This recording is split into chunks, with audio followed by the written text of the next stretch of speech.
Yo, in this video, I'm going to cover 7 different areas of life that you need to be aware of and improve to make sure you become your best self possible.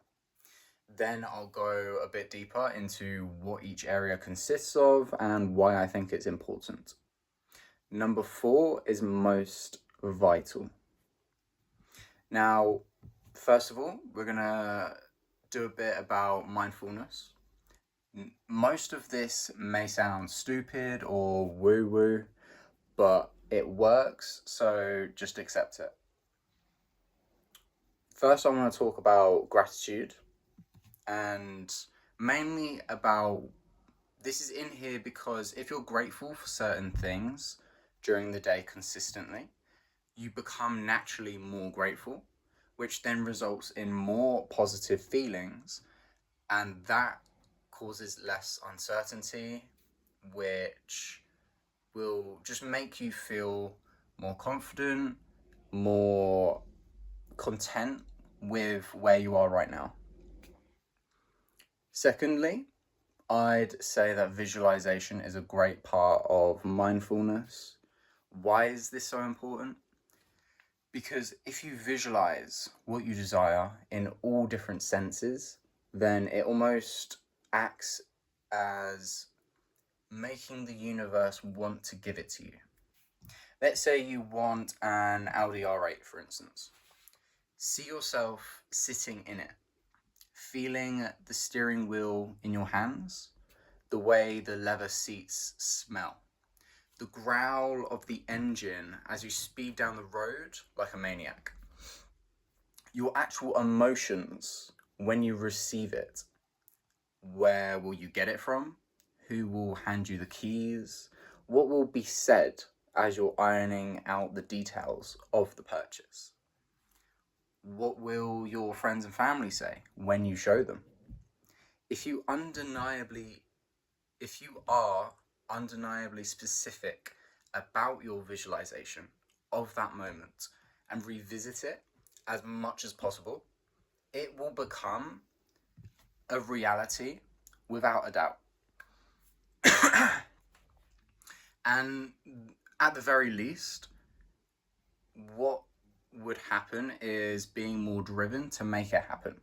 So realistically, there's no reason not to visualize, because even if it didn't happen as fast as you hoped it would, you definitely do speed up the process. Now, let's talk about meditation. Whether it's just for 5 minutes, or even I know some people who can do 2 hours some days. For me, it's all about calming and slowing down the mind. The amount of short form content that the majority of losers out there consume every single day, it's harming our dopamine receptors. And it means something like meditation is the ideal way to revert back to baseline. I found it helps with anger and stress too. So if you ever feel like you sort of got too much dopamine in the body and the mind specifically, then just spending like 5 minutes just trying to quiet down the mind and take yourself back to baseline. That can always be a great way to sort of cool down and be a bit more present. Let's talk more about affirmations now. I tend to do some in the morning whilst I get ready and just before I go to bed. So I go to sleep with it in my mind, because this, in my opinion, is a bit more of a sort of side thing in terms of mindfulness, but it definitely does help a lot. So if you do start your day with a few affirmations, like, I don't know, they can be as little as, I am smart, I am confident, or they can be something such as, today is going to be an incredible, productive day, full of discipline and focus. But the I am statement is especially powerful. I'll go deeper into that in a later video and a bit more about visualizations, so turn on post notifications if you don't want to miss that. Let's talk a bit more about wins in particular. I'll keep it simple. If you share and celebrate your wins, you're more inclined to keep going and achieve bigger ones. It's that simple. Now, a bit more about self-awareness. Don't get clouded by what others are doing. They're not living your life, so it doesn't matter what they are doing. You just need to stay focused on the steps and next path that you need to take. Okay, now the second area of life that you need to focus on is fitness. Now, this can come in many forms, such as weight training, which will benefit you with general body health, relieve stress for some people, and it's great for building a physique that establishes yourself physically as the authority in the room, which can help in some situations. I personally try and stick to 6 days a week. At the moment, I've slowed down quite a bit. So I wouldn't push yourself too hard, as that can happen. You can sort of get into a slump and sort of revert back to, like 2 to 3 days a week. But at the moment, I'm doing probably around like every other day. I'll do a weight training workout. And another area of fitness would be walking. Obviously, everyone's heard of the 10K steps a day rule. And originally that actually came about, it's sort of fake. It was built by the marketers to sell their fitness products to you. But that doesn't mean you shouldn't aim for it. You want to be roughly hitting around 6 to 12K steps a day. So realistically it is true, but just give it a go for a week and let me know if anything changes in sort of physically and emotionally, I guess. Like, it can definitely help you in all different aspects. Like, let's say you're spending all day sitting at a desk, then just going on a walk throughout your day, like if you sort of chop it up into sections, then it can definitely help you with, getting a bit less lower back pain, or even mentally as well, helping you stay focused. Also, I've heard that 2 to 4 sessions of cardio for 30 to 60 minutes at a time every week, where you're going hard enough that you're huffing and puffing and not able to have a conversation whilst doing it. Because if you can still have a conversation whilst you're doing your cardio, then realistically you're not going as hard as you should be. That will usually allow you to have a better and longer quality lifespan. But personally, I can't say that I do this. At the moment, I'm trying my best to get it into my routine, but everything takes time.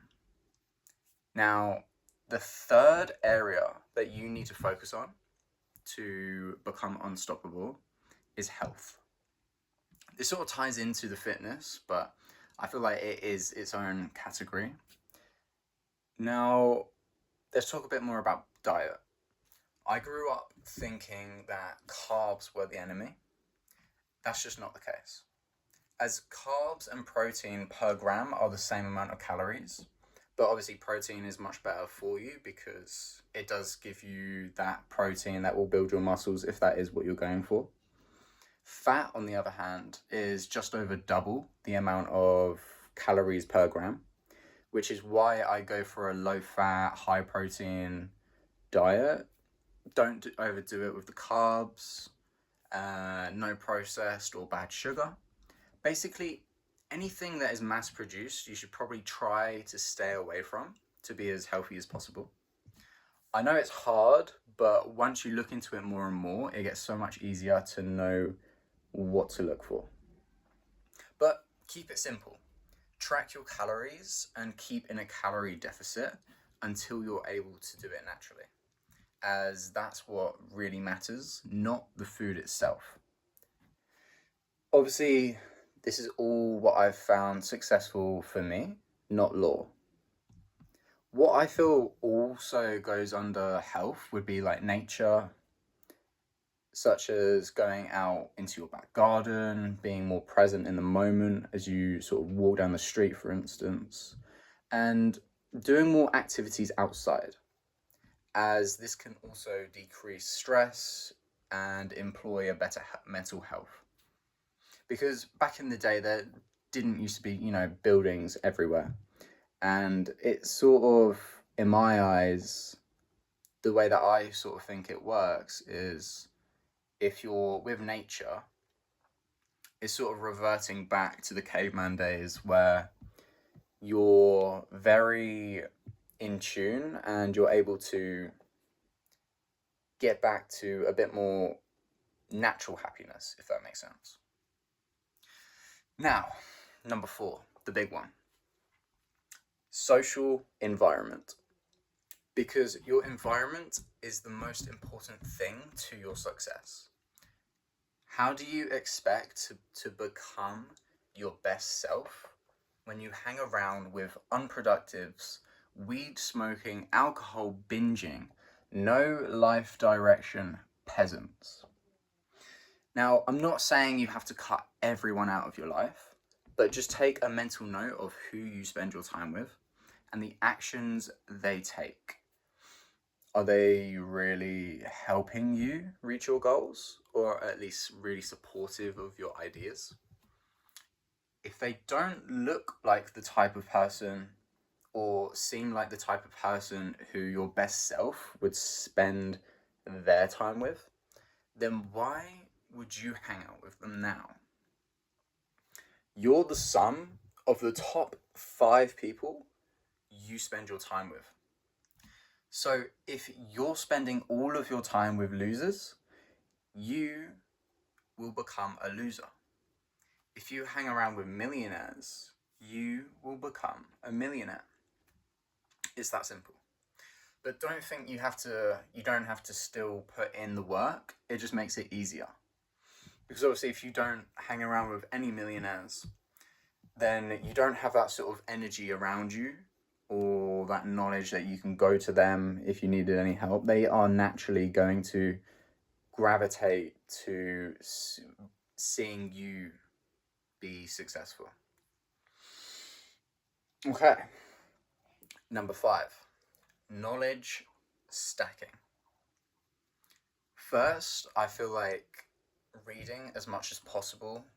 The older the book, the better in most cases, because that author created the book in order to share the knowledge that they found, not just monetize it.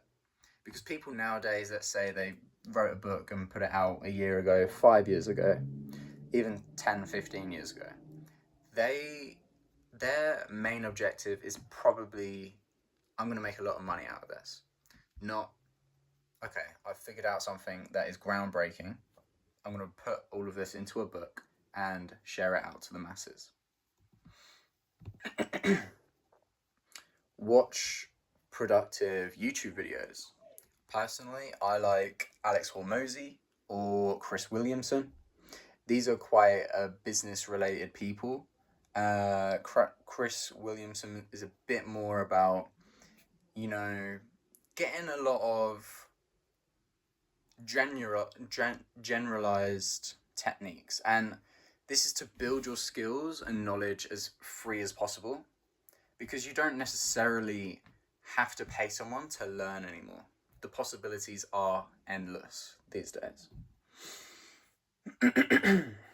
Depending on your goals, I'd learn about sales, marketing, business as a whole, communication skills, and psychology, because you will never be able to reach your goals without most of these skills, in my opinion. Because whenever you're talking to someone, you're selling yourself. When you walk up to a girl in the street or in a club, whatever, you're basically just trying to represent yourself in the best way possible, and you're trying to sell yourself so that you can do whatever, buy them a drink, see them again soon, get their phone number. So, and obviously the communication and psychology can tie into that as well. Another thing that I feel like ties into the knowledge stacking is find something valuable to trade. It could be a product, a service, your knowledge itself, anything at all that will allow you to monetize and build wealth. If of course that is something that you care about. But it doesn't matter what it is, just build on top of what you've learned, and as you learn more and more, learn from your mistakes, because there's no point learning all the skills before even starting. You learn way more when you are going through the process. As one of my mentors says, jump and build on the way down. Okay, now we're going to move on to downtime. Now, your downtime is, of course, the time that you don't spend being productive or pursuing your goals, and we all need it. Just don't let the unproductive activities absorb you. I've had a lot of trouble with this and still haven't learned the right way to balance it, but it's vital to have a contingency plan to get back on track if you fall off. It's important to also measure and acknowledge how much time you're spending in your downtime, how it's making you feel, even how it's affecting your focused work. Now, this can be anything from watching films, TV shows, scrolling through TikTok, Instagram, sometimes spending time with friends and family, going out to a bar or club. Absolutely anything that helps you disconnect and recharge, even reading a book. If an activity doesn't serve you, make the decision if it's worth limiting or getting rid of completely from your routine. Or if you don't care that it's prolonging your success, then go ahead and keep it in your routine. But of course, it's going to take longer to get to where you want to be. Now, let's move on to mindset. Find what drives you. It might be just making money, maybe helping people who have been through a certain type of pain that you've experienced, even just figuring out a way to stop feeling so shitty. It doesn't matter what drives you, just as long as you grab a hold of it and use that energy to make the life that you desire. Become aware of your mindset and the thoughts you have every day, because if they are damaging to you and your image of yourself, then it won't be sustainable and you will rot back into your old self. But of course, with new knowledge that you didn't have before. So you'll never go all the way back to your old self. You'll always be coming just above it. So just remember that, of course, all of these aspects that come into living your life, as long as you are building on top of all of these, I'm sure that you will become unstoppable eventually. Hopefully this has been helpful. Let me know in the comments and put your key takeaways down below. If you want to get in touch and just have a conversation, I'll put my Instagram in the comments below, and peace.